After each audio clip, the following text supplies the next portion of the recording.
灵魂有趣，自在相遇。本节目由有趣灵魂都在 Soul 的 Soul APP 联合冠名播出。加入芒果 TV 会员，每周2、周3抢先看正片 ，SVIP 额外抢先看下集，尊享精彩衍生内容。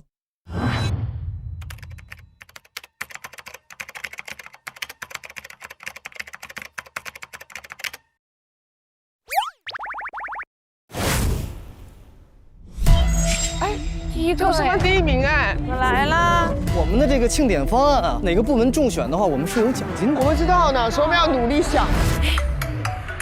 咋了？我们看到了一辆车，如果能找到这辆车，一定对你们接下来的调查有帮助。他从那个秋千那边开过去了。哇，啥呀？什么事情？哇，里面有手！那有个牌牌，在手上画一个啥东西？月亮。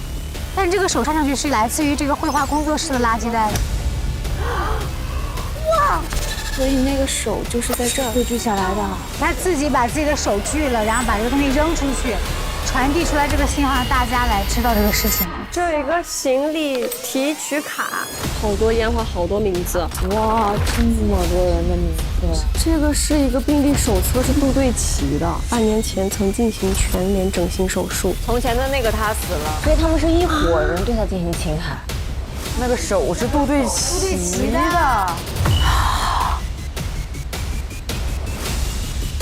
我鸡皮疙瘩不行了都。没道理呀！怎么没道理啊？那现在那个票在那个现场，没道理。对呀，这个行李卡可是我们从现场拿到的，就是这个东西啊。这有一个行李提取卡3009。对，3009的。大家长说在3009抓到女的又不听话了。那个被囚禁的人杜对齐。所以我们昨天看到那个白色包裹就是杜对齐啊。是，哎，尸体袋。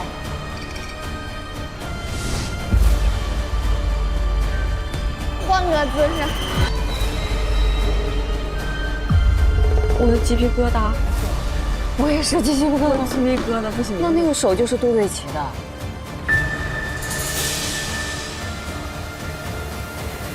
杜对齐怎么会被抓呀？那杜对齐是为什么？就是对他拿走不就完了吗？没道理啊。对啊，而且这些事情都还没有发生。M 市一家私立中学12月10号快要砸死的这个人。那杜对齐还没来得及拿就已经被抓走了。那所以厉璇抓他的点是发现他什么了呢？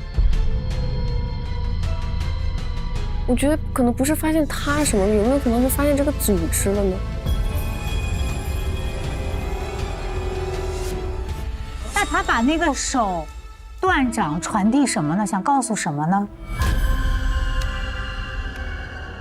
一是救命吧，然后要传递他这个花火的讯息，就是能引起更大的风波，因为这可是断了个手臂啊。但他传递了一个重要的东西给我们哦，这是月亮。月亮。月亮，为什么是月亮？月圆，但没有圆，他手上没有圆。小弯月。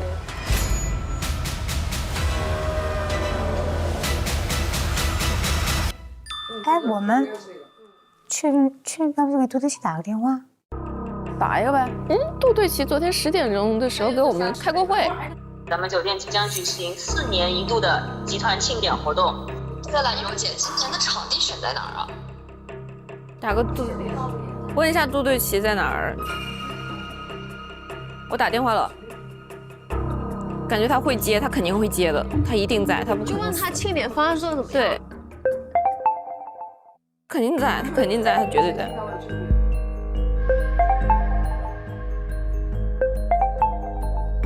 啊，你不要不在呀！你昨天都跟我们一起。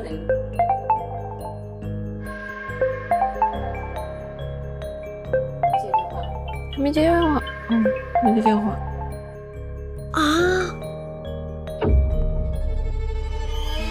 啊！我不信！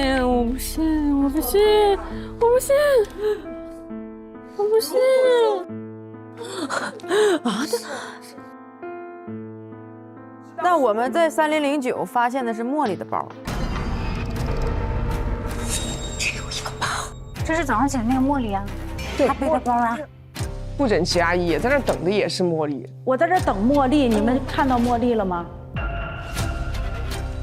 那昨天晚上在的是不是我们可以理解为他们两个人？那如果他们抓的是杜对齐，那茉莉在哪儿呢？茉莉现在消失了。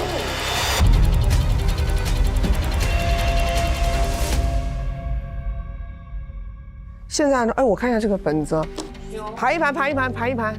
来，事情已经发展到现在这种不可收拾的程度，我们就把它收拾一下。从目前已经死了的这些人开始，我们往回倒哈。首先第一个划掉脸的是王慧桦，在我们看它代表鼠，对不对？然后他在9月30号死的，谁杀的目前不知道，手法不清楚，好，第二个死的是公子，10月8号死的，杀他的是真情，是红英，在我们看来他是猪，代表贪婪。第三个好，高义正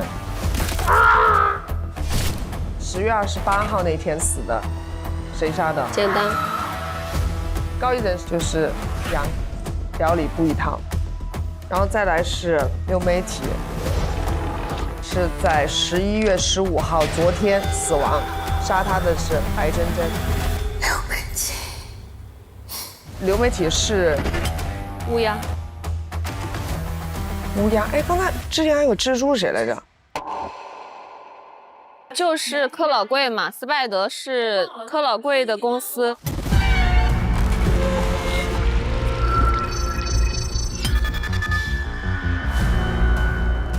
哦，蜘蛛如果是柯老贵，他死没死我们不知道哈，存疑，但是据说是死了，画一个问号。我们现在已知的是方过，是他儿子，但是被抓了，没有死，是袁玲阿姨给他揭发的。你知道我是谁吗？我是4万人集团的老总。这是父子关系，他们俩。柯老贵确实是死了，上面写了。哪里啊？你在哪儿写的？10月29日，园林心愿达成，花火绽放，只有死了的人才会。对，而且他有死亡时间哦，10月29号。不会是已经园林把他给杀了吧？是我们不知道。当然有可能，但只是我们不知道，对吧？他是怎么死掉的，我们是不知道的。对吧？那现在这一波人，不整齐、赵慧媛、简单、白真真和袁玲手上都有 Spark 的项链。杜对齐是一个新的拿着 Spark 手链的，他们一定是这个网站的成员，对不对？那么恐怖的是，这边被杀的人是谁？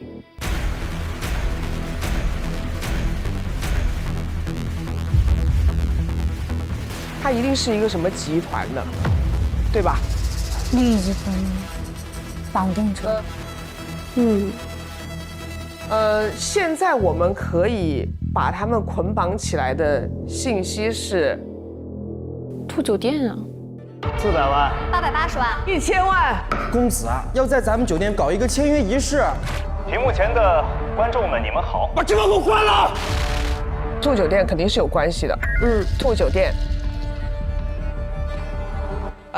那个医院 ，M11+一家医院，建议你去那个 M11+医院做一个深度的检查。还有个地方，娱乐城。年年有娱乐城。我听说 M16家都在这吧。这些机构都跟一个人串联起来。丁玲玲。丁玲玲，她把我们引向了这家酒店。丁玲玲的变化，没想到现在还能欣赏到丁小姐的舞姿。流媒体还有一个丁玲玲的名片，高一整有娱乐城的一个信息。丁玲玲是年年有娱乐城的老板，是柯总的老婆。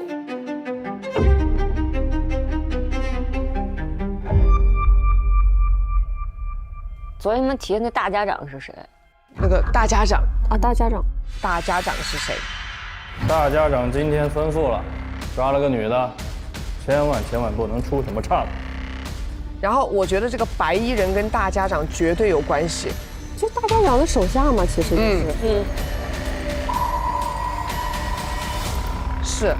然后今天出现了新的线索链，杜对齐是杜对齐，杜对齐全脸面部整形，杜对齐，这个真的这是未来要发生的事情了哈，他会在12月10号完成一件不知道是谁的未知这个人是谁不知道。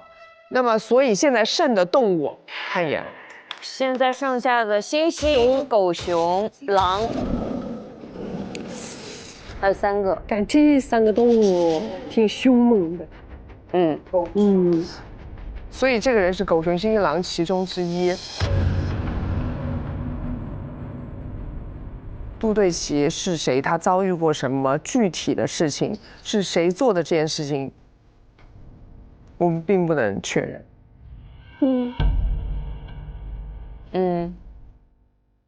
然后呢，我们在这边还有一个串联哦，这边有一个串联。我们现在已知的是茉莉和林默默。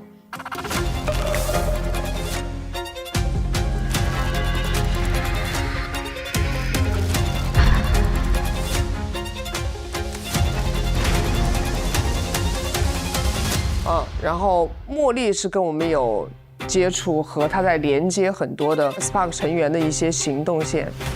秘密之声。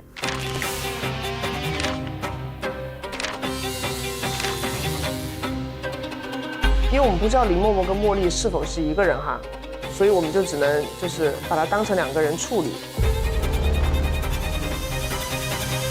然后另外，年年有娱乐城这个部分，我们除了已经知道它是一个交易地点之外，它还干了些什么，还承载着什么连接，我们现在还不知道。年年有娱乐城有器官，也肯定有器官交易地，肯定都是窝藏这些交易地。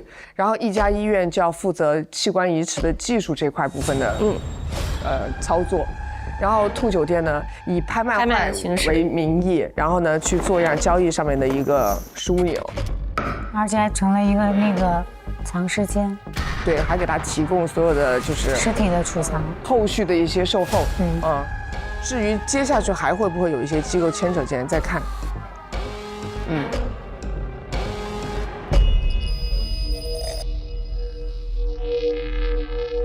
现在目前能坐实的就是 Spark 其实就是一个神秘的复仇组织。可以让复仇者像烟花一样绽放，他们但凡可以完成自己的复仇计划，那就是他的烟花绽放时刻。哎，我们推到现在，我们都不知道他们是怎么进入这个组织的。怎么加入？递资料，通过递资料吗？有一个那个链接，里面有。重启人生，找到答案。对，那我还有问他们怎么挑选人去发链接？他咋知道给谁发的？群发呀？那不可能，那不能是群发。那太对呀，他怎么发的？就像之前我们新媒体端，它其实也会有一些大数据捕捉吧，比如说你有哪些稍微倾向高一点的人群。或者他就是从上面的这些像王慧华这种人，从上面往下出发的，也有可能发散。就哪些是在这个网里面的人，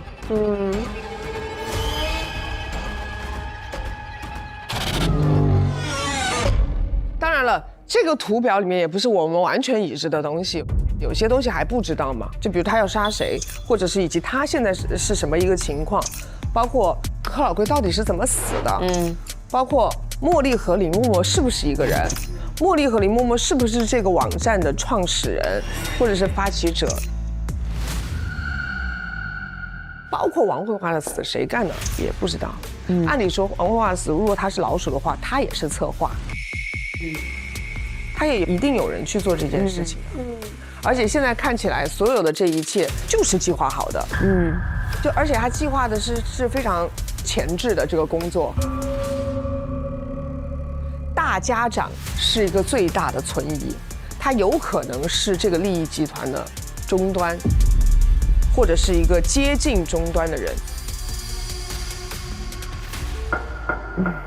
然后另外我们还要留意的是，丁玲玲在昨天我们看到她那个墙上写了几个日子，我们可能得特别留意一下这几个日子发生了一些什么事情。对，又是好大一盘棋，一张大网。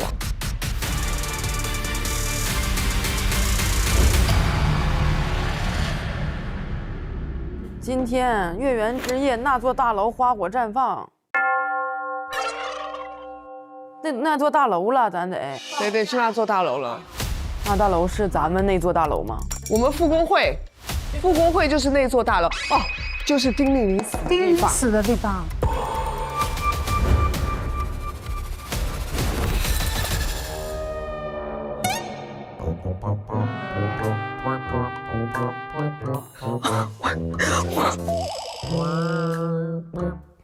花火绽放。花火绽放是死人一个人啊？这个盛放的应该都是已经结束的。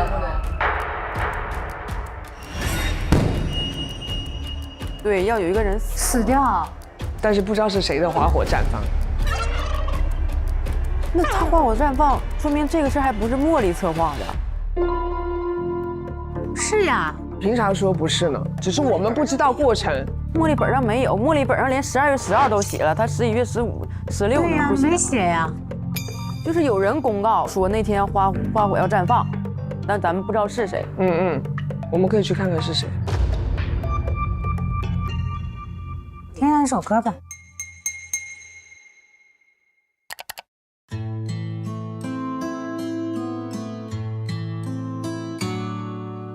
你静静站在高塔上，高塔是什么地方？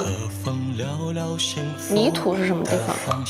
和风聊聊幸福的方向。你躺在泥土的怀抱，你躺在泥土的怀抱，真心歌颂春雨和花香，真心歌颂春雨和花香。谁为那伪善者戴上勋章？谁为伪善者戴上勋章？给野兽奉上佳肴，又亲手给野兽奉上佳肴。迷途迷途的人儿啊，快来花火的怀抱。那倒没说花火绽放，不一定要死人，共赴要开会呀。被抛下，把誓言放在我手掌。不要再害怕被抛下，你们把誓言放在我手掌。就被抛下嘛，那个首长是一个人，首长是被抛下的人。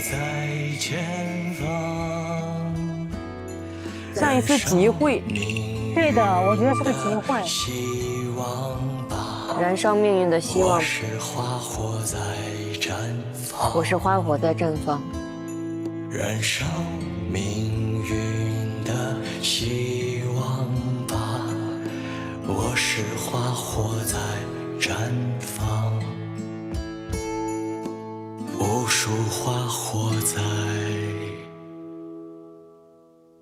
绽放。有可能不一定死人。月圆之夜，那座大楼共赴花火。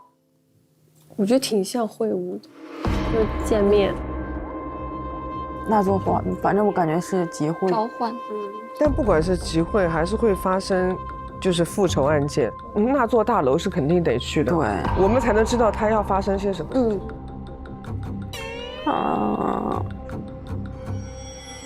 项链，要拿着项链去，对吗？这个这是参加聚会的进门钥匙。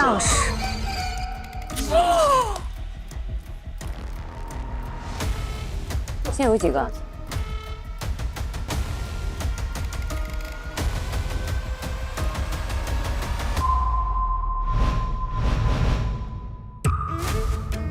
对。哇，还好你都拿着了，小天儿。哎呀，还有一个在我这儿。对，在你那儿，你今天刚拿到的。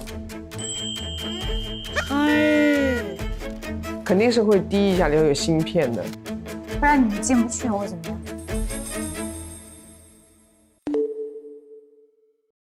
你们在里面干嘛呢？偷偷摸摸的。就想那个方案嘛，咱们不就是一定要拿到冠军，得到奖励？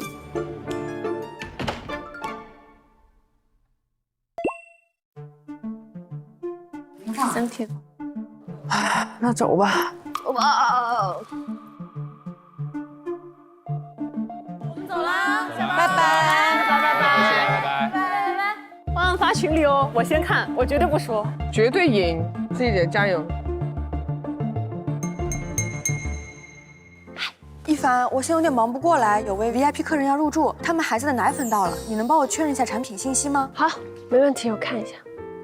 这是新西兰进口的 A2 支出奶粉，它主打天然 A2 型蛋白，母源亲和，实证5天好吸收，协同优量乳铁蛋白4倍强自护，蕴含5种原生珍稀 HMO， 96倍营养群，宝宝身体更强健。逛京东买 A2 支出奶粉。对，然后还得麻烦你帮我交给客户服务的诺诺，谢谢你。没问题，包在我身上。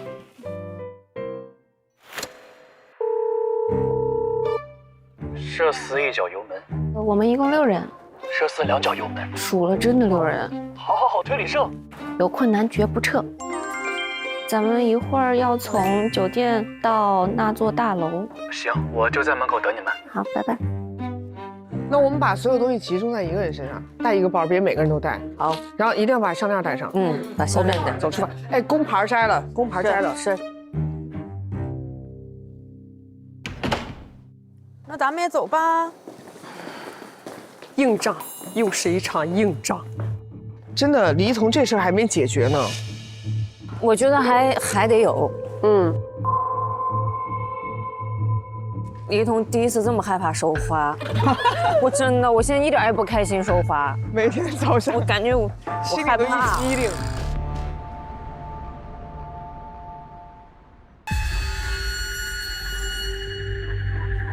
哎呀，走吧。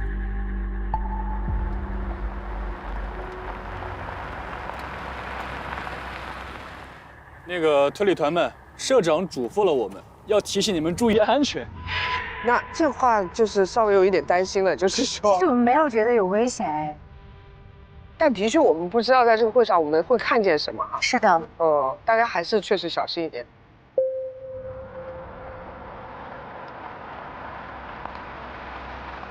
我们的复工会在那座大楼，对。然后呢，丁玲玲死在那座大楼，他们居然还在那座大楼聚会，你想想，就是大事都在那儿发生。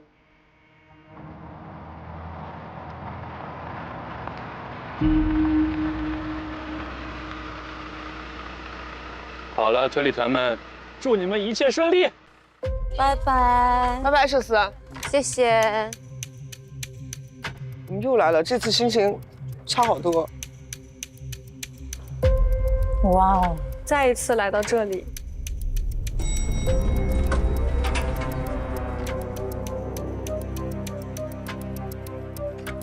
朋友，有看我的耳机？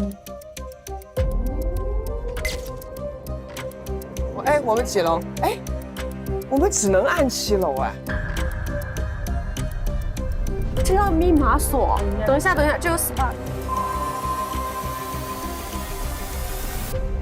开的时候小心点啊！你别腿软啊。没事。等一下，我开一下灯。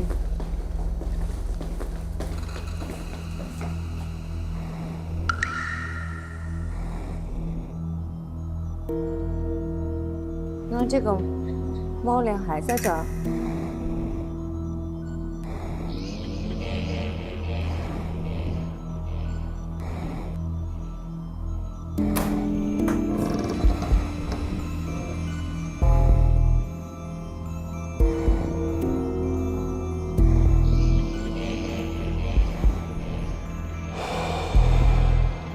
还是那个房间啊？那呢灯？开灯。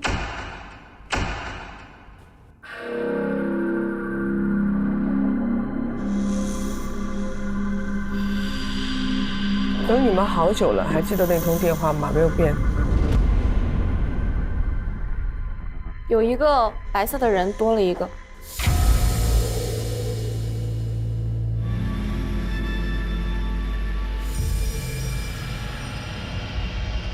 这个人是谁？他跪在了这里。走。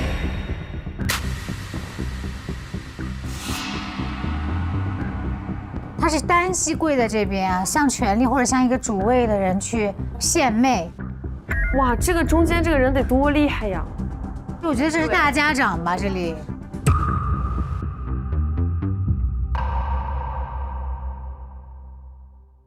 哎，蚂蚁爬了很多虫子。哦，好多蚂蚁啊！所以他们是从哪儿来的呢？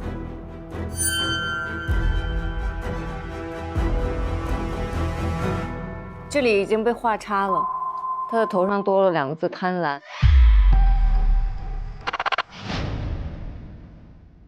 那所以说，现在已经走了的人，看看有什么标记吗？走了。10月28号，山羊伪善。师叔窥私。10月29号。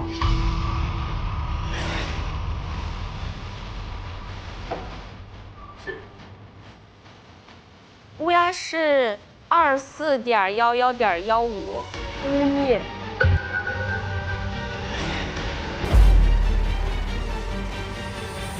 老鼠偷窃也画叉了。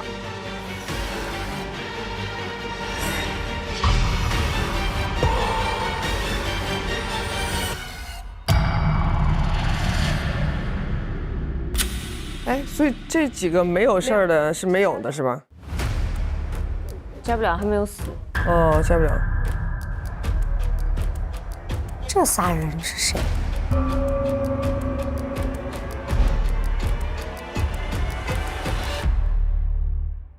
那个酒店的制服是什么意思啊？Two Hotel 的那个标志。它是兔酒店的，上面有它 logo。兜里有没有啥东西啊，天儿？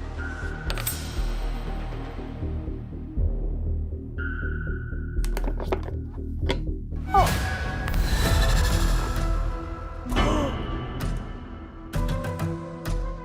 24年12月10号，就是这个他呗，那个计划上本应该要死的人。杜对齐，他要针对的这个复仇的人，就是会在12月10号到这个 M 市一家私立中学去演讲的那么一个人。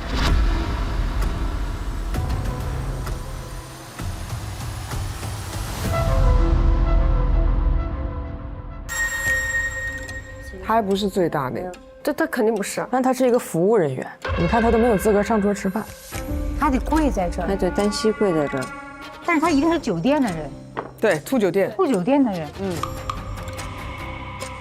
所以在我们平时认识的人里面，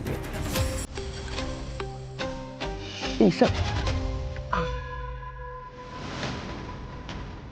他今天来不住，昨晚4、5点才睡吗？3个小老板陪他们陪到4、5点。我没有睡觉，你看我这个黑眼圈。可能就是在处理茉莉的事儿。销售总监肖冠在这个酒店12年。对啊，毕总也很，而且还不参加义诊嘛，因为他不去，他从来不参加义诊。你说这么辛苦，你身体要是坏了，咱酒店可怎么办啊？走，一块去一趟。你带他们去啊，我就不去了。哎，好，毕总监，你们去啊。再有就是他那个背后那盆花，从来不让人动。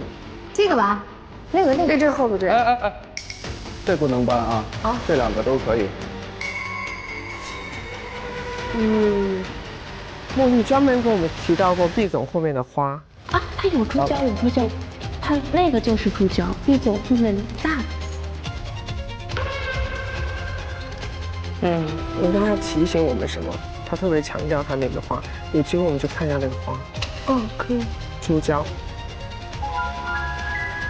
所以等于我们离开这里之后，又有人回到这里重新把这个布置了一下，所以这里会不会就是他们秘密会面的基地？会。哦，有可能。但是如果是基地的话，这里应该被发现了，不然丁玲玲为什么会死在楼顶？因为丁玲玲不是他们这个组织的人啊。但是我觉得这儿更像是大家长的一个据点。大家长说的话，千万要办好。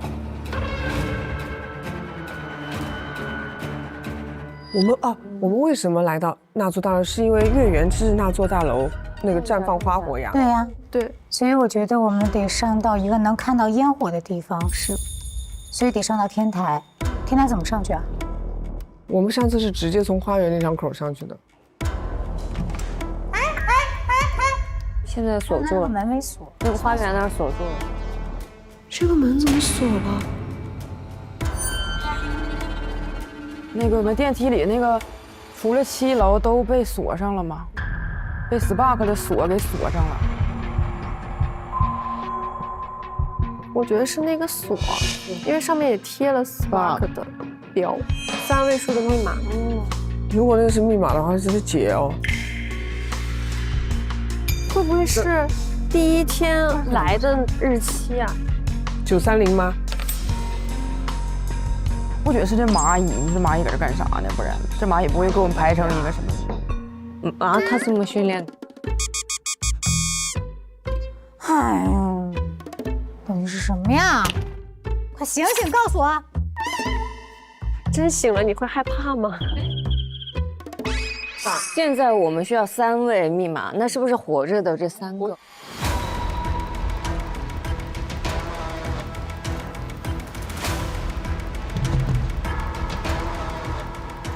然后他写了 left is right， 留下的手指是正确的，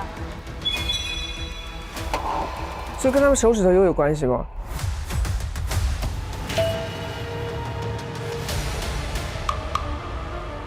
活着这3个手上的数，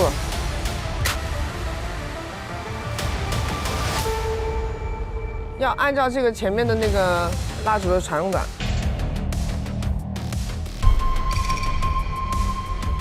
得是狼、猴和熊。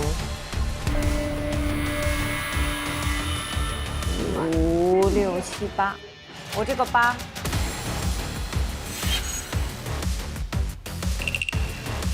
5，那这个也是8，那就是8、5、8。好，那走吧，试一下。如果8、8不行，我们930也试一下。行。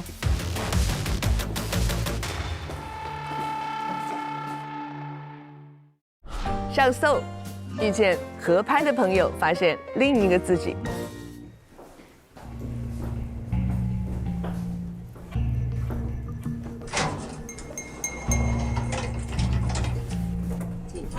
晚上10点钟以后，不要在屋内制造噪音，影响他人。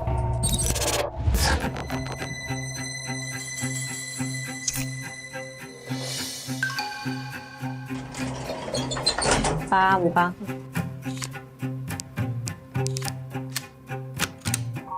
开了，要给他还原哈。小心手。天台8楼，那要还原是吗8楼哈，不怕，没事儿啊。没事，他全抬亮。没事儿。整亮啊，不害怕。来，我们先出去看一眼。别害怕。罪恶由我终结。花火与我荣光。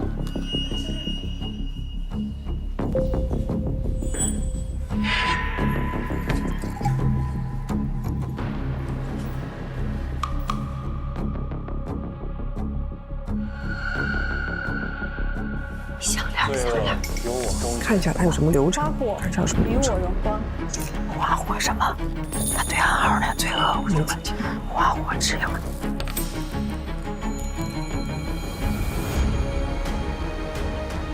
罪恶由我终结。花火与我荣光。花火与我荣光。走吧。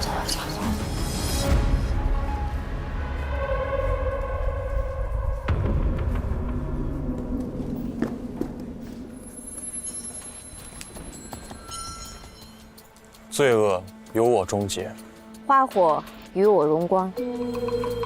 请上前一步。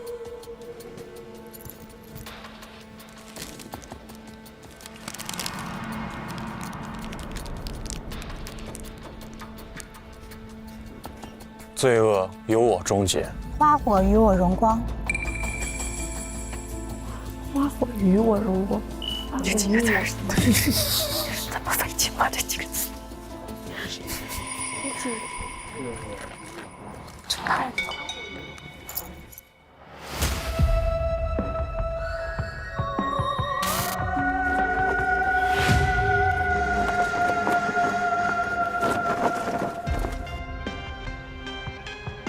新来的花火，来这里悼念。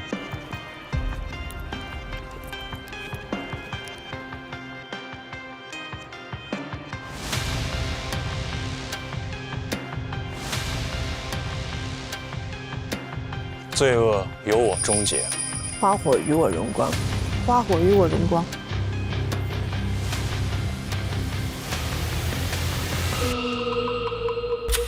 蜡烛，鲜花。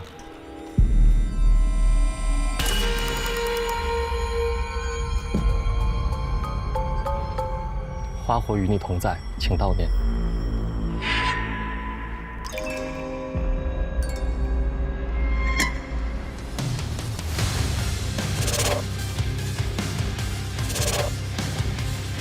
蜡烛，鲜花。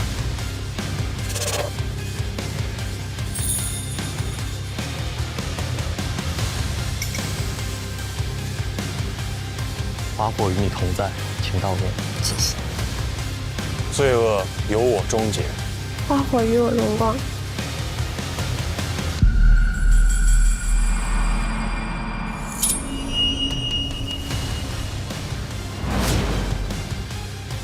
花火与你同在，请悼念。蜡烛，鲜花。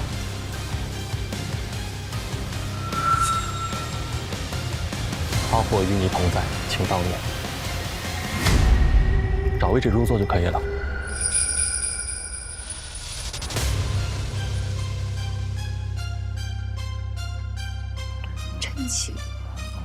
真气可恐。对，你再看家，我看到了。一下。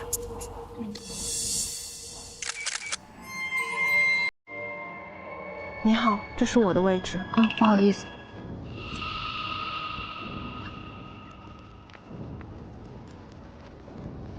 你的。你好，这是我的位置。不好意思。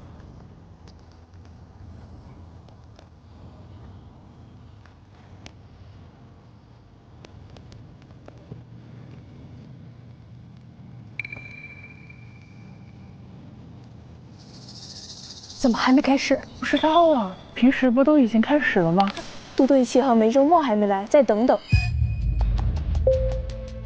杜对齐和梅周末还没来。梅周末。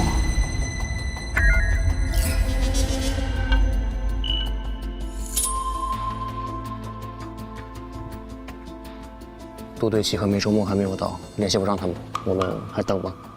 不等了。我们先开始吧。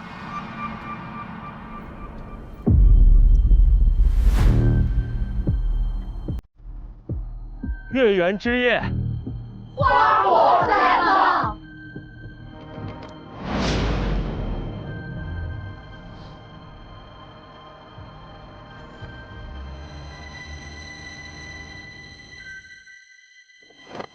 善良的花火们，我们相聚在月圆之夜，为已经去往彼岸的花火祈祷，庆祝花火心愿达成。死亡绽放时，尘埃一明亮，罪恶由我终结。花火与我荣光。因为死亡的存在，我们终于了解了活着的意义。如果生来注定是尘埃，那就用渺小之躯来燃烧。真情和红英用生命告诉我们，正义要自己争取。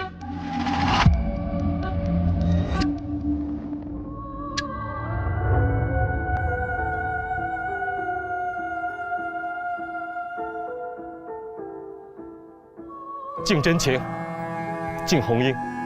敬真情，敬红英。我们害怕的从来不是死亡，而是此生无法再见的绝望。思念是最深沉的仇恨，让不可饶恕的罪人受到应有的惩罚。敬简单，敬简单。尊严受损的人，只有鲜血才能洗净他所蒙受的侮辱。园林为了他者的幸福而牺牲，他拥有世上最纯净的灵魂。一闪一闪亮晶晶。敬园林，敬园林。园林死了。即便恶魔用苦难逼迫他，白真真也从不曾交出她的自由。勇敢的白真真，终于逃离了以爱为名的牢笼。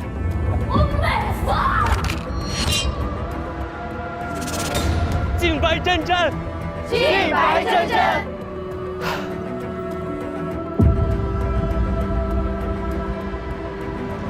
让我们牵起身边的花火。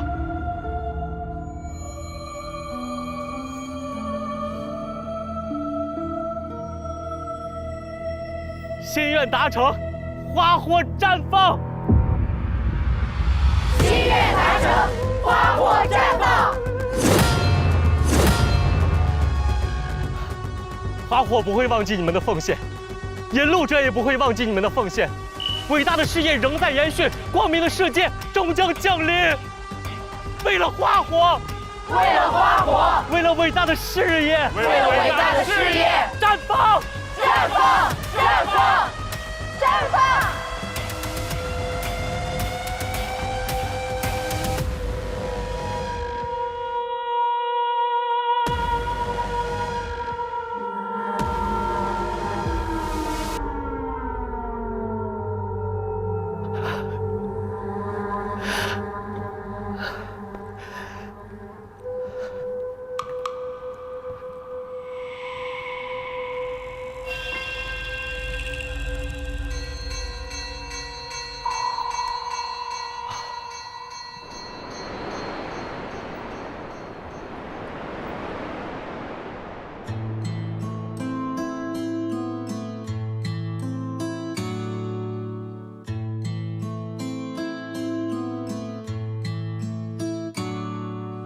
你静静站在高塔上，和风聊聊幸福的方向。你躺在泥土的怀抱，真心歌颂春雨和花香。谁呢？为善者带上勋章，又亲手给乐手奉上佳肴。迷途迷途的人儿啊，快来花火的怀抱，不要再害怕被抛下，把誓言放在我手掌。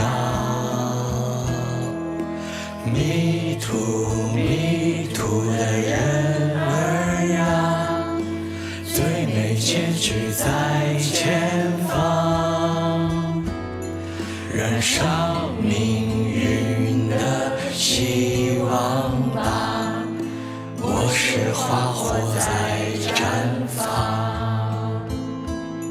燃烧命运的希望吧，我是花火在绽放。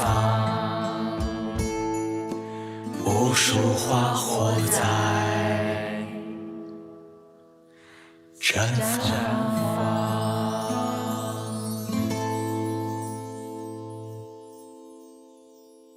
死亡绽放时，尘埃已明亮，罪恶由我终结，花火与我荣光。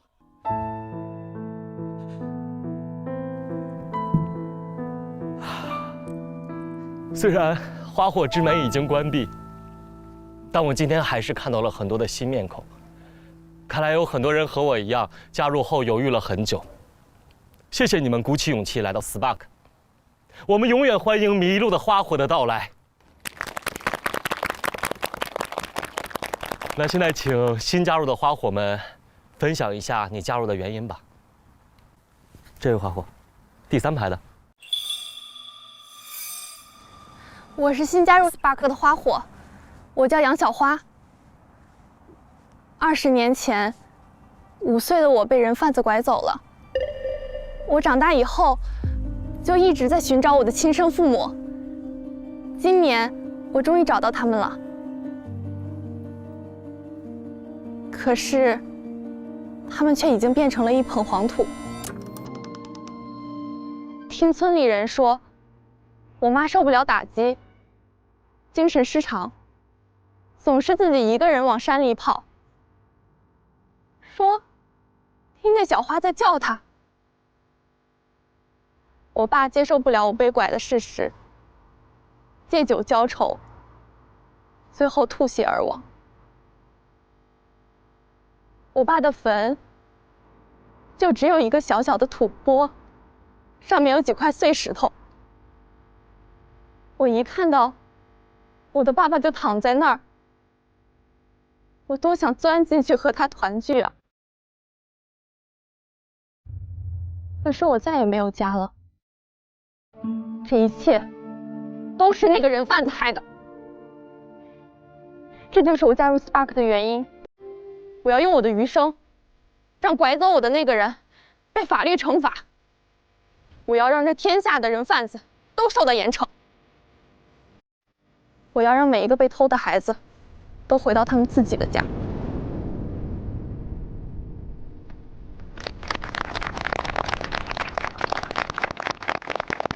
谢谢你的分享，花火永远会是你的家，我们会一起消灭所有的罪恶，让光明和温暖洒满每一个角落。谢谢你。这位花火，从小就跟我外婆在一起生活，我没事就跟我妈老抱怨我外婆，我妈就反驳我说，等你外婆去世了，你活得比狗还贱。刚开始我不知道是什么意思，外婆真的去世之后，我懂了。每天回到家，我放学了，能回应我的是回声，晚上睡觉陪着我的是影子。再后来，发生了一件很不幸的事情，一个同村的人看我自己在家，想猥亵我，我发了疯一样的打他掐他，最后憋着干能活练出来的力气跑的。这件事情过去了很多年，可是我一想到那个人的脸，我还是会做噩梦。我加入 Spark 之后，我是幸运的，因为这个世界上有很多像我一样的女孩子，她们没有我力气大，她们甚至不敢说出来。我现在能说出来，我就是想鼓励她们，支持她们，哪怕只能帮到这么一点。所以，我的愿望是，我不会再一个人了。当我在街上，我再碰到那个人的时候，我不会再像老鼠看见猫一样。我还要瞪着他，警告他，你不会再伤害到任何人。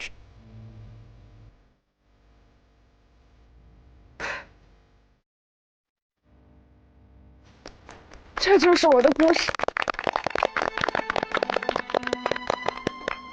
外婆会在天上注视着你的幸福的，谢谢你。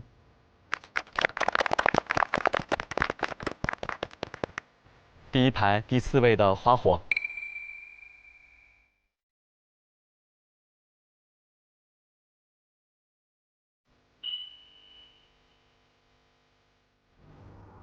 大家好，我叫小白。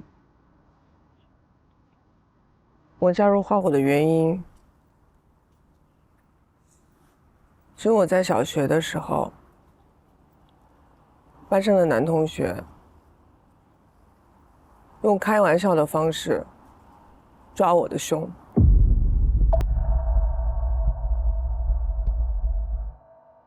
周围的女生也看见了，也有男生看见，对我幼小的心灵造成了很大的打击。我不知道这件事情我该跟谁说。我要跟老师说吗？老师会相信吗？但是我也害怕。那我要跟家长说吗？家长会相信吗？他要怎么帮我？这只是一个玩笑。可能大家都觉得这样小小的事情，可能对于小小年纪的孩子不会有什么影响和打击，那不过就是个玩笑。可是在我心里就种下了这个种子，它可能会慢慢变大。我讨厌这个同学，我现在也记得他的样子。这就是我加入花火的原因。谢谢大家。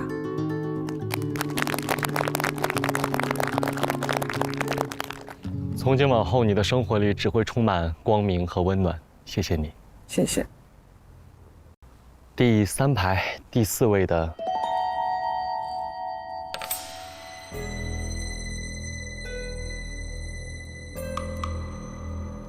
他是跟我一起来的，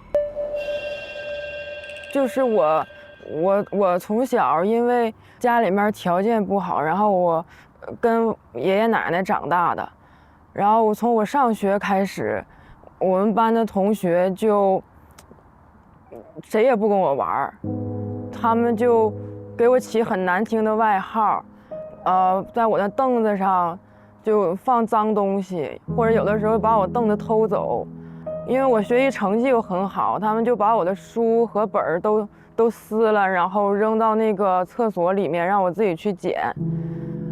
后来我上了初中、高中的时候，我又就是又喜欢上班里一个男孩，然后大家知道了之后，就在学校广播站里面偷偷念我写的日记，然后那个男孩就觉得特别丢人，然后就当众也大骂我，然后所有学校的人都不理我，然后每天见到我都会嘲笑我。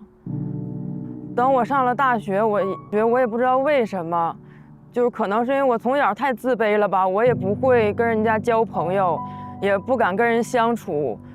我希望世界上所有的孩子都不过我童年的那种生活，我希望每一个小孩都被关爱着长大，然后我也希望每一个小孩身边都有一个这样好的朋友，可以陪伴他从小长到成人。然后我今天来了之后，我的他就跟我一起来了，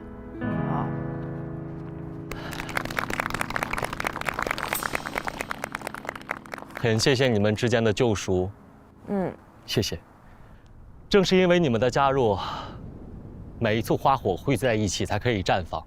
那也许我们在为伟大事业奉献时可能会遇到危险，那请各位务必记住我们 Spark 的暗语。守门人。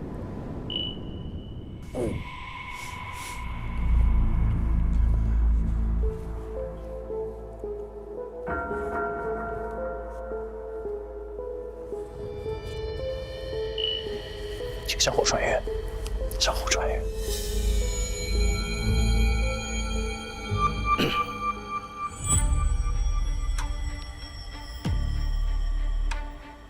请各位花火务必要记住，这是我们 Spark 的暗语，方便于花火之间互相传递信号的，其中已经写得很清楚了。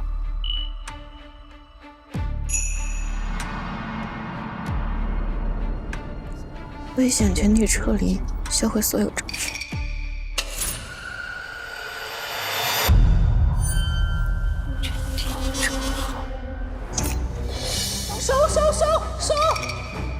收！在手上画一个啥东西？月亮。下面那个危险。怪不得他把手割了也得传出去。对呀，要说嘛，七哥，看这个。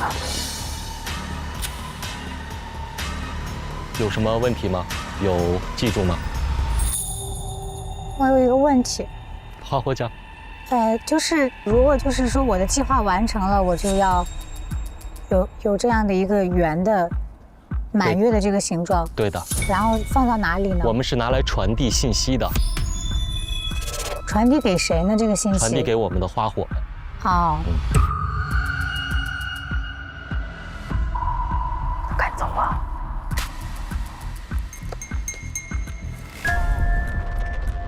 我想问一下，如果我们在某个地方看到了危险这样的标志，是不是应该跟大家通知？会非常严重吗？后果？在哪看到了？在一个手上面。弯月。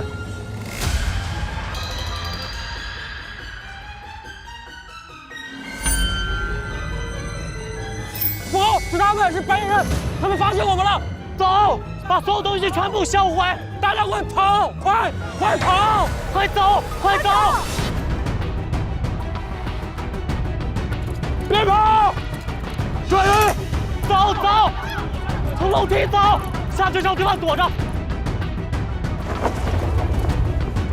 销毁掉！快走！快，走！快走！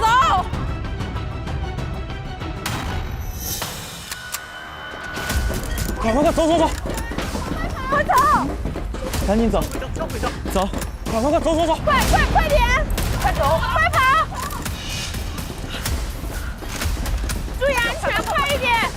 快走！快！快走！小心白衣服的，找地方躲好，不要被抓到！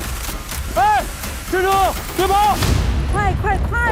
我们躲起来！别跑！哎，别跑！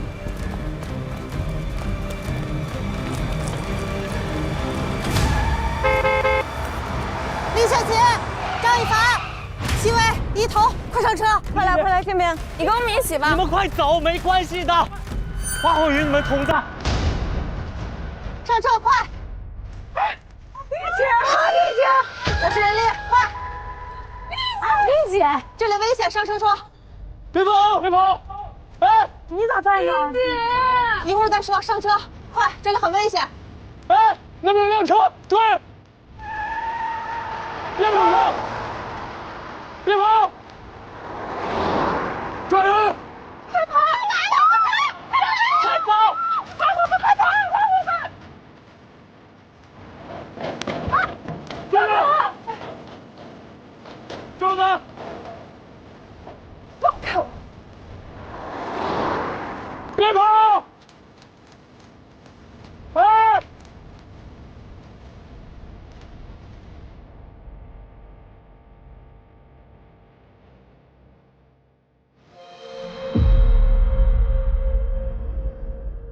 你们没受伤吧？没有。我在附近执行任务呢，结果我看到那群白衣人，我一路追查白衣人的下落，结果我就看到你们被追呢，吓死我了！你们可担心死我了。见到你真是太好了，丽姐。我也真开心，1年之后能见到你们。我们也很想你，丽姐。你这1年怎么样，丽姐？最近还好吧，一直在调查很多案件。那你也要注意安全。咱去哪去啊？我带你们去一个比较安全的地方。很安全吗？对。哎，对了，我听你们社长说，你们入职兔酒店是在执行卧底任务。对，跟上次一样。你们来这儿干嘛呀？我来参加一个 party。party？ 就一个聚会。楼上都是一些什么人？都是有一些不幸遭遇的女孩子。一个男生，我觉得很奇怪啊，朋友们，他们很奇怪是吗？是的。非常不对的点就是，今天我们念的是悼词是啊。敬真情，敬红英，敬简单，敬园林，敬白真真。而且他们还做一些有组织、有计划的那种行动。正义要自己争取。心愿达成，花火绽放；心愿达成，花火绽放，绽放。像一群信教的人。那你们觉得刚刚那个组织和追你们的白衣人有关系吗？像敌对。对。他们听到白衣人，他们就是让我们赶快跑。走，是他们，是白衣人，走，从楼梯走，下去找地方躲着。这些白衣人，据我们调查，应该跟你们兔酒店近期发生的那些案件有关。前面马上就到了，我们下车详细说。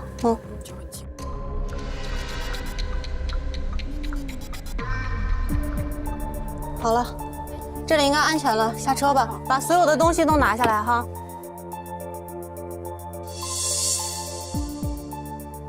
这个是之前我们执行任务的地方，这里很安全。我知道你们有很多想问我的事情，既然今天碰到你们了，就跟你们同步一下丁玲玲的消息。哦呦，你们记不记得23年5月15号的时候，我们一起接到了一通奇怪的求救电话？对。喂，好好睡是吗？啊，对，我在。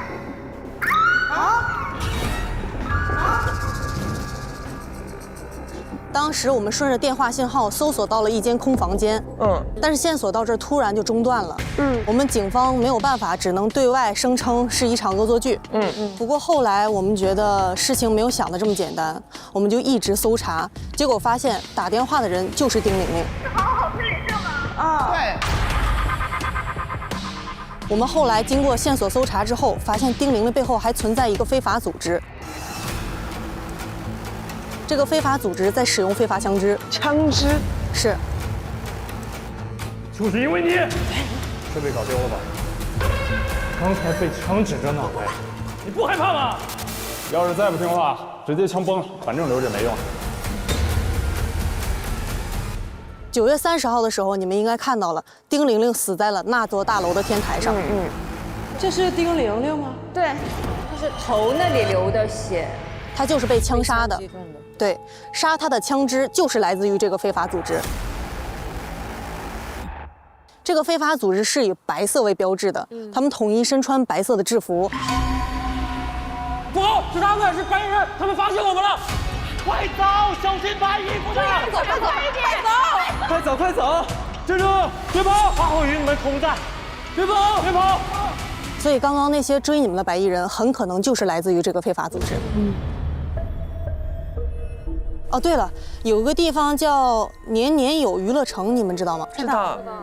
哎，你们知道它的具体位置吗？不知道，在哪儿啊？ 是这样的，年年有娱乐城呢，我们警方搜索是和丁玲玲的案子息息相关的，但是我们在地图上无法搜索到具体的位置，所以后续的话，你们有什么线索可以跟你们的社长讲。好。你们可以回忆一下，有没有你们认识的人去过这个地方？有。 娱乐城新开张，年年有娱乐城。姓丁那女的估计出售了娱乐城，被盯上了，这次交易取消。丁玲玲是年年有娱乐城的老板，认识的都死了。认识的人，方过，哎，方过去过，方过没死，方过抓起来了。问问他呗。你们是有什么证据？确认他去过这个事儿，我们有证据，我们有视频为证。 你怎么又来了？你爸不是说别让你来这里？你少管我！太好了，这个方过去过这一条是非常好的一个突破口。这样我去报告一下局里，看看后续能不能审问出方过这个地址在哪儿。好的。袁丽，收到请回答。收到，请讲。今天断手案被害人身份我们已经查到了，被害人名叫杜对齐。杜对齐。 是我们同事，是我们同事。咱们酒店最近不太平，我给每个人都准备了防身喷雾。我为了大家都能有这个好运气，我给每个人都买了一张。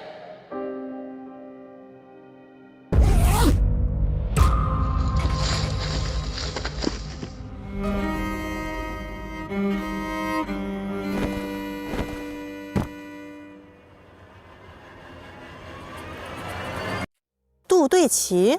是的，他是兔酒店市场传讯部的一位员工。今天早上经目击者报案，我们在拿提城园区内找到多处血迹，在现场砍断手的电锯上只提取到他一个人的指纹。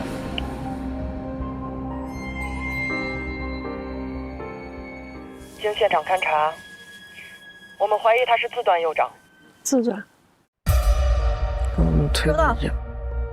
就感觉挺心痛的。他应该故事还蛮多的，所以他们是一伙人对他进行侵害。整形外科 M 市另一家医院，2017年1月1日，患者自述半年前曾进行全脸整形手术。他整完形之后，再想完成一个完美的复仇计划。14年前的冬天，我死了，被你们杀了。你们却欢快地笑着，在之后14年的每一分每一秒里，那笑声不停地回荡着，我一刻也不得安宁。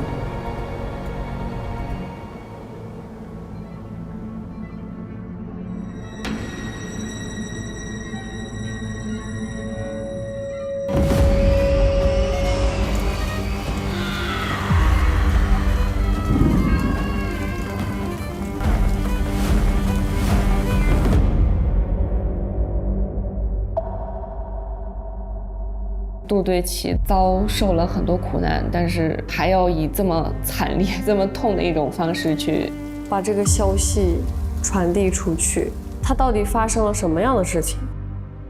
那现在人呢？那还有什么其他的发现吗？现在他的尸体尚未找到，我们会继续追查。收到，有新情况及时同步。哎，这个杜对齐是你们同事？那你们应该很了解啊，他有什么线索吗？他可能是这个组织的人。杜对齐和梅周末还没来，再等等。杜对齐和梅周末还没来，并且他在自断的手掌有一个月亮的标识，自己刻上去的。难道这是在给别人传递什么信号？应该是。是这个，上面写着危险全体撤离，销毁所有证据。危险全体撤离。走，把所有东西全部销毁。走。好，我明白了。还有什么其他发现吗？他经历过整容手术。16年的时候做了整容手术。基本上好像看上去是因为很大型的手术。和之前是不一样的人。他要有一些复仇的计划。他要针对的这个复仇的人，就是会在12月10号到这个 M 市一家私立中学去演讲的那么一个人。他一定是酒店的人。对，兔酒店。好，那后续我去你们酒店好好了解一下情况。好，有什么需要我们帮忙的，随时联系我们就好。好。啊，对了，刚我接到了局里的通知，你们酒店3楼发现了多具尸体。梅周末，刘娜无辜，也是眼睛。黄队已经带人进行了全面的封锁和搜查。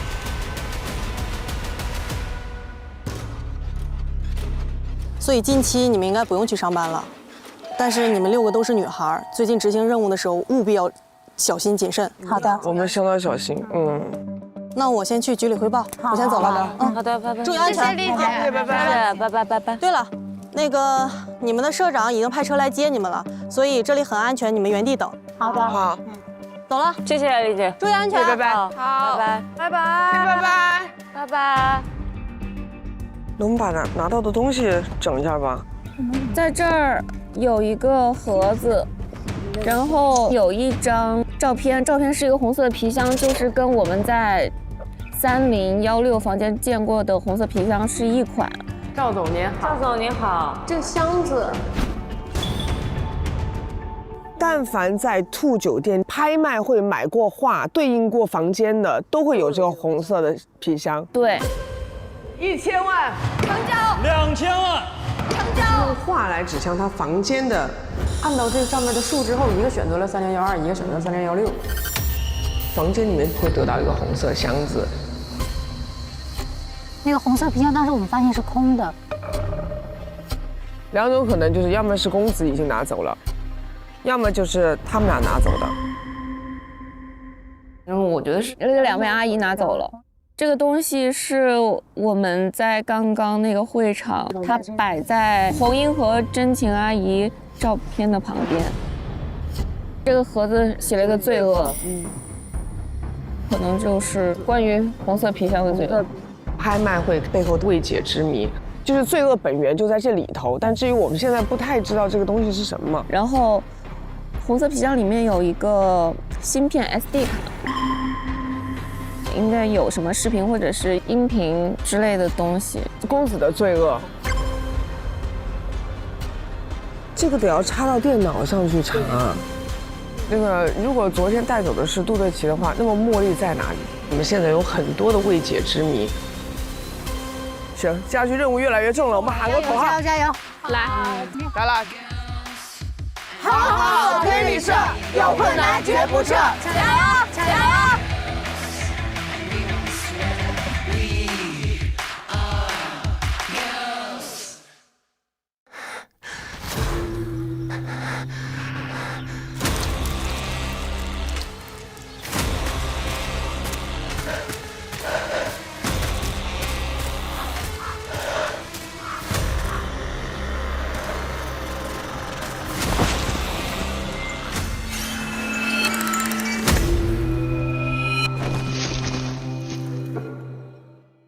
灵魂有趣，自在相遇。本节目由有趣灵魂都在 Soul 的 Soul APP 联合冠名播出。本节目由力士沐浴露赞助播出。力士白檀木沐浴露，肌肤光滑弹嫩，持久留香。本节目由优乐美奶茶赞助播出。优乐美奶茶，捧在手心里的爱。本节目由 A2 赞助播出。A2 原乳，母原亲和好吸收，激发天然自护力。侦探们，任务发布，请上芒果 TV 搜超级盲盒，开超级好礼，办案更轻松。进入智能电视应用中心，打开芒果 TV 电视端，大屏 4K 更清晰。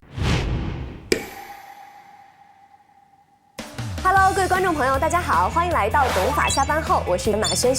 在这一季呢，我将会跟慧岑一起，在每一期的结尾，从案件出发，跟大家一起聊一聊世间的法理情。今天我们邀请到的下班后懂法老师，依然是来自法制日报律师专家库成员、河北省人民检察院人民监督员毕强律师，欢迎毕律。大家好，我是毕强。中国人民大学法学院法律硕士实务导师，北京理工大学法律硕士校外导师齐晓玲律师，欢迎齐律。大家好，我是齐晓玲。以及毕业于北京大学社会学系推理解密领域爱好者张娜同学，欢迎。大家好，各位老师好，我是张娜。好的，欢迎3位。在我们本期的故事当中啊，随着酒店神秘的停尸间囚禁室被发现，一位不确定身份的女孩被抓走失踪。而后推理团第2天在园区垃圾处理站的垃圾堆中找到了一只女性断掌和一条项链。这一切扑朔迷离的线索都引导着他们前往那座大楼。在后续的调查中啊，推理团得知被白衣人抓走囚禁的女孩正是杜对齐。那在我们的故事当中呢，在调查杜对齐的这个行踪的时候，推理团通过对杜对齐的这个行李箱中的线索的一个盘查，是终于成功进入到了 Spark 网站当中，发现了这个网站上啊记录了很多小人物复仇的这样一个计划和结果。在这类的非法网站上，我们是不是可以称为这些网站是暗网呢？关于暗网的概念和打击措施，确实是目前网络治理过程中的一个重要问题。暗网通常指的是使用特定的加密技术，通过特殊的软件，比如洋葱浏览器等，实现访问者和内容匿名化，无法通过普通的搜索引擎进行搜索，必须借助特殊的软件才能进入。这种网络的匿名性，让一些不法分子利用暗网从事非法活动，比如从事交易违禁品，或者是实施网络攻击等。在案件中，推理团进入的这个网站涉及的小人物复仇的计划的发布，的确属于一种非法网站。这类网站如果利用暗网技术运营，其隐蔽性让追踪和打击的难度增加，但并不意味着法律无法掌控。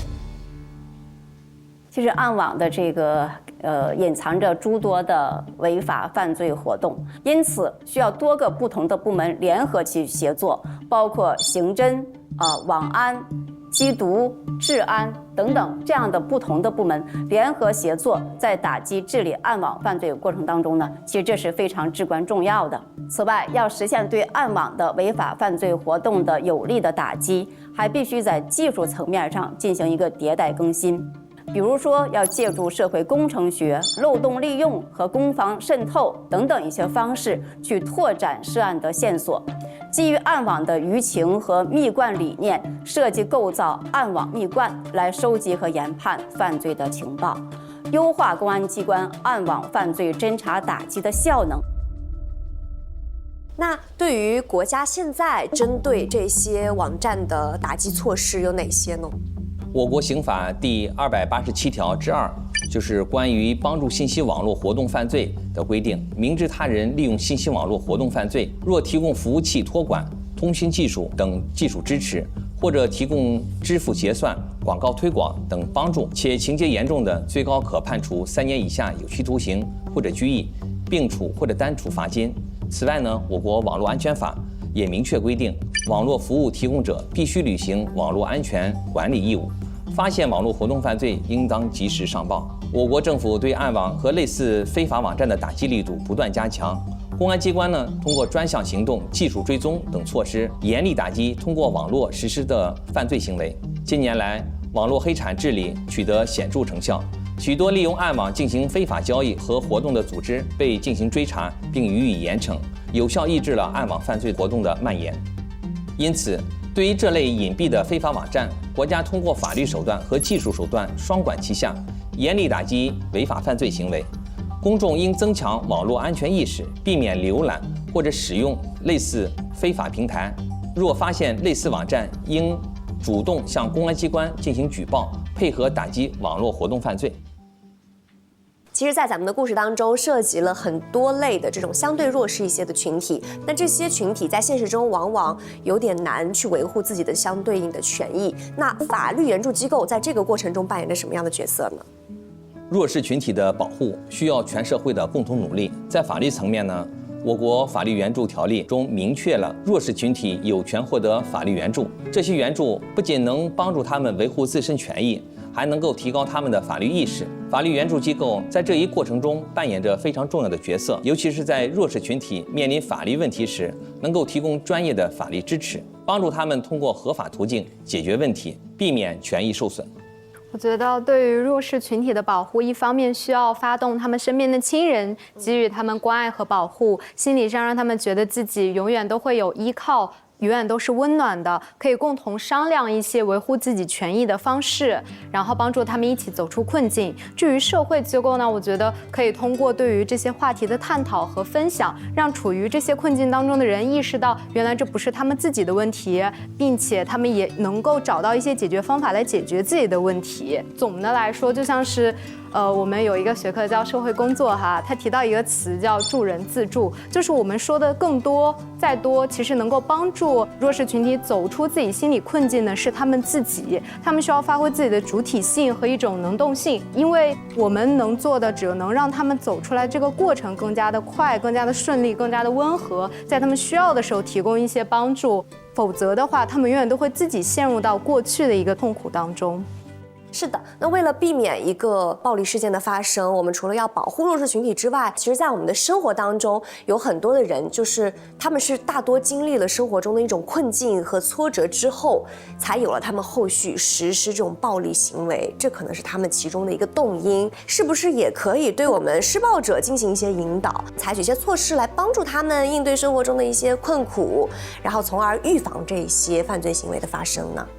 对，如果我们将犯罪行为以这样的方式分类的话，可以有2类，一类是先天性的犯罪，另外一方面呢，就是一种偏后天性的犯罪，比如说他受到了个人重大的打击，心理崩溃产生的一种向外的毁灭性行为，比如说报仇，或者是无差别的社会报复事件。这种的困境和挫折也会向内的摧毁一个人，强化了一个人的自杀的倾向。这也要告诉我们，无论如何都要重视每一个人每一个人生阶段的心理健康问题。各地也会有这样公益性质的一些心理干预、危机干预的一些热线电话，国家也会大力的普法，从小培养我们的法律意识，提供一些分层分类的一些救助的制度。我们肯定是希望无论如何都会尽可能的减少所有的犯罪行为的发生。是的，说得很好。建立和完善社会支持体系是预防犯罪的重要途径之一。从源头上预防犯罪的发生，法律和司法机关应当严厉打击各类违法犯罪行为，形成有效的震慑力。同时，对轻微违法行为的人员提供教育改造机会，使他们重新回归社会。通过这些措施的共同作用，我们可以有效减少社会矛盾和犯罪行为的发生。好，那从我们今天的故事当中，我们也感知到啊，我们不仅仅是穿梭于法理的命令，更是触及了人性深处的情感与抉择，每一步都凝聚着对正义的执着和对人性的关怀，让我们意识到，法律不仅仅是冰冷的条文，更是温暖人心的灯塔，照亮每一个在困境中挣扎的灵魂。让我们携手，不仅为法律的公正而努力，更为每一个生命的尊严与幸福而奋斗。在这个复杂多变的世界里，让我们用爱与理解去搭建桥梁，共同迎接一个更加光明、安全的未来。好的，今天的懂法下班后到这里就结束了，谢谢大家的收看，让我们下期再见啦，拜拜。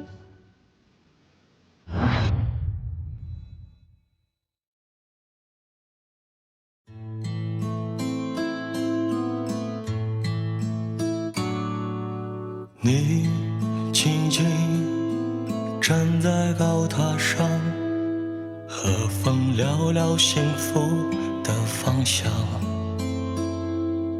你躺在泥土的怀抱，真心歌颂春雨和花香。谁为那微闪着带上勋章，又亲手给乐手奉上佳肴。迷途的人儿，微博综艺、新浪综艺，上微博参与女子推理社2观后感话题讨论，分享你的节目观后感，和微博网友一起边看边聊。上微博搜索话题女子推理社，解锁更多节目嘉宾动态和节目精彩幕后。独家社交媒体平台微博，首席合作媒体新浪娱乐、微博娱乐、微博综艺、新浪综艺，首席合作新闻媒体新浪新闻，短视频特别合作平台抖音，战略移动资讯平台网易新闻、网易娱乐、网易谈新社，内容合作平台小红书，独家中文百科合作平台百度百科。上百度搜索女子推理社2，精彩内容尽在百度百科。短视频合作平台快手，特别合作检票集团、WiFi 万能钥匙、讯飞输入法、丽丽城、智行铁友，独家兴趣社交平台 SOAP。我是花火在绽放。